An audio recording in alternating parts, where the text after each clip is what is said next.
Perkenalkan, nama saya Melda dari SI23C. Di sini saya akan menjelaskan tentang struktur data tree, graph, and hash. Apa itu struktur data? Struktur data adalah sistematis untuk menyimpan dan mengelola data dalam komputer. Struktur data yang tepat dapat meningkatkan efisiensi dan performa program. Ada beberapa jenis struktur data seperti array, list, tag, queue, tree, dan graph. Struktur data tree. Struktur data tree atau pohon adalah cara mengorganisasi data dalam bentuk hierarki yang menyerupai struktur pohon.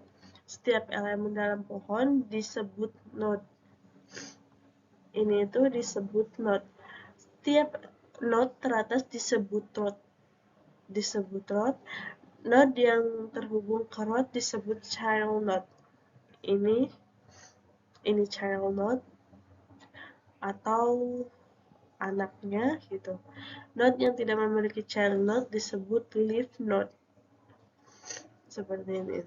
Jadi ini itu ibarat kakeknya, lalu ini itu ibarat anak dari kakek nenek tersebut, dan ini cucu-cucunya.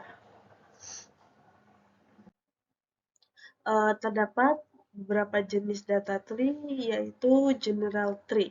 Struktur data tree yang tidak memiliki batasan jumlah node pada hierarki tree disebut general tree. Setiap simpul atau node bebas memiliki berapapun child node. Jenis tree adalah superset dari semua jenis tree. Lalu ada binary tree. Binary tree adalah jenis tree yang simpulnya hanya dapat memiliki paling banyak 2 simpul anak child node. Kedua simpul tersebut bisa disebut simpul kiri left node dan simpul kanan right node. Tree tipe ini lebih populer daripada jenis lainnya. Lalu di sini ada balanced tree. Balanced tree itu apabila tinggi dari subtree sebelah kiri dan subtree sebelah kanan sama atau kalaupun berbeda hanya berbeda satu, maka disebut balanced tree.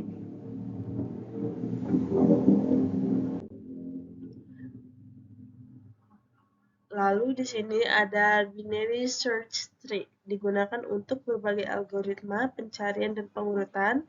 Contohnya seperti AVL tree dan red black tree. Struktur data jenis tree ini memiliki nilai pada simpul sebelah kiri lebih kecil daripada induknya, sedangkan nilai simpul sebelah kanan lebih besar dari induknya. Di sini ada kunjungan pada pohon biner. Pertama kita akan jelaskan kunjungan pre-order. Kunjungan pre-order LRO atau sering disebut dengan depth first order, bisa dibacanya itu dari cetak sisi simpul yang dikunjungi, kunjungi cabang kiri, lalu kunjungi cabang kanan. Jadi cara bacanya itu kita dari root atas, lalu ke kiri, habiskan dulu, lalu ke kanan atas, ke kiri lagi, dan terus ke kanan. Seperti itu cara bacanya. Lalu di sini ada in order. Kunjungan in order LRO atau sering disebut dengan symmetric order dengan urutannya. Kunjungi cabang kiri, cetak simpul yang dikunjungi, terus kunjungi cabang kanan. Jadi bacanya itu dari kiri ke atas, ke bawah, ke atas, ke bawah, ke atas, ke bawah, ke atas, ke bawah, ke atas, ke bawah. Tapi kita harus baca dari sisi kiri dulu ya. Lalu kunjungan post order. Kunjungan post order cara bacanya yaitu kunjungi cabang kiri, lalu ke cabang kanan, terus cetak sisi simpul yang dikunjungi. Jadi kita mulai dari kiri bawah, terus habiskan, terus mulai lagi ke cabang kanan, mulai dari bawah, ke kanan, ke ke atas, ke kanan, ke atas, sampai ke root atas. Beberapa contoh tree di kehidupan sehari. Beberapa contoh tree di kehidupan sehari-hari diantaranya yaitu menjadi sistem komputer file, struktur organisasi, pohon keputusan, silabus pendidikan. Di sini ada kelebihan dari data tree, yaitu proses mencari datanya bisa dilakukan dengan cepat, sedangkan kekurangannya membutuhkan waktu yang lebih lama untuk memasukkan data karena harus menyesuaikan dengan urutan nilainya. Lalu, struktur data graph. Graph adalah struktur data nonlinear yang terdiri dari vertex atau node dan edge atau sisi. Graph terbentuk dari himpunan vertex dan himpunan edge yang menghubungkan sepasang node. Struktur data ini digunakan untuk memecahkan masalah pemrograman yang paling kompleks.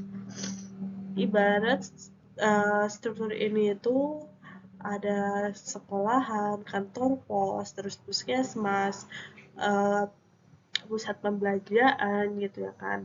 Jadi di saat kita mau ke sini itu kita harus melewati pusat-pusat tersebut gitu seperti puskesmas dan lain-lainnya.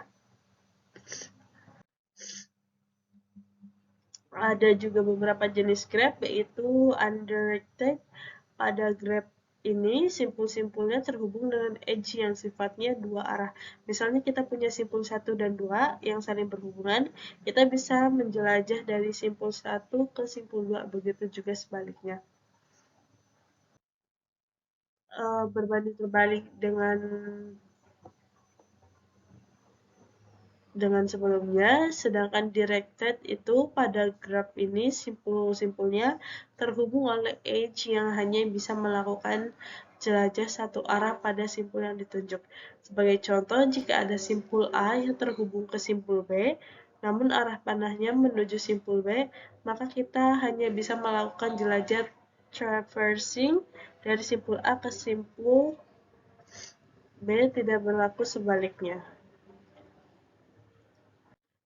Lalu ada weighted graph, adalah jenis graph yang cabangnya diberi label bobot berupa bilangan numerik. Pemberian label bobot pada edge biasanya digunakan untuk memudahkan algoritma dalam menyelesaikan masalah. Lalu ada unweighted graph. Graph ini tidak memiliki properti bobot pada koneksinya. Graph ini hanya mempertimbangkan apakah dua node saling terhubung atau tidak.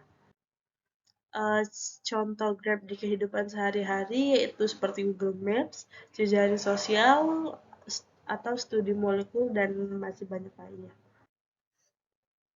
Struktur data hash. Hashing adalah struktur data fundamental yang menyimpan dan memberi data secara efisien dan cara yang memungkinkan akses cepat.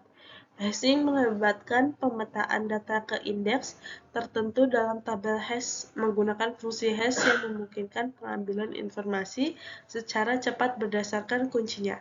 Metode ini umum digunakan dalam basis data, sistem caching, dan berbagai aplikasi pemrograman untuk mengoptimalkan operasi. Fungsi data hash adalah fungsinya fungsi data hash, fungsi yang mengambil kunci dan mengembalikan indeks ke dalam tabel hash.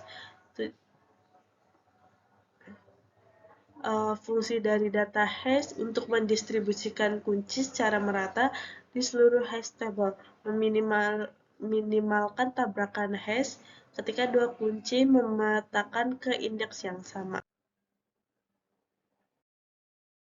Mungkin segitu aja pemaparan materi dari saya, kurang lebihnya mohon maaf. Assalamualaikum warahmatullahi wabarakatuh.